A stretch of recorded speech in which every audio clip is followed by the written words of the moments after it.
Kita ke informasi berikutnya. Menteri Perdagangan Budi Santoso menyebut stok beras masih cukup untuk memenuhi kebutuhan pangan nasional di tahun depan.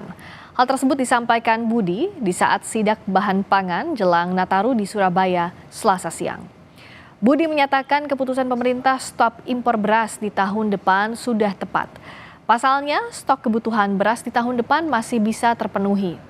Dalam kunjungannya, Budi juga menyampaikan bahwa harga beras jelang Nataru masih terbilang normal.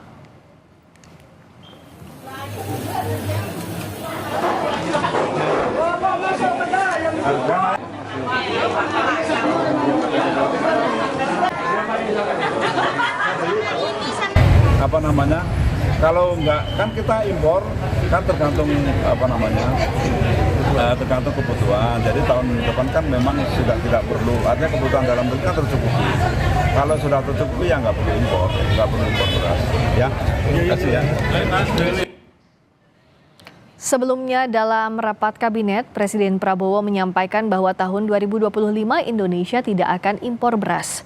Hal ini berdasarkan hasil laporan jajaran kementerian dan lembaga terkait stok beras yang mendekati 2 ton. Pernyataan itu disampaikan Presiden Prabowo dalam rapat kabinet yang berlangsung pada Senin siang. Prabowo mengapresiasi langkah yang diambil oleh sejumlah kementerian dan lembaga karena mampu mengamankan stok pangan nasional. Tingginya stok beras untuk kebutuhan nasional tahun depan semakin meyakinkan pemerintah untuk tidak melakukan impor beras. Kristi mau gak?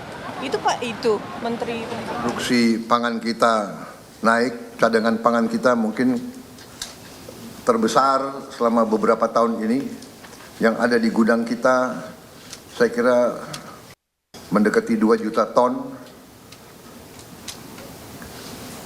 Dan sangat besar kemungkinan dan keyakinan saya tahun 2025 kita tidak akan impor beras lagi. Bahkan cadangan kita cukup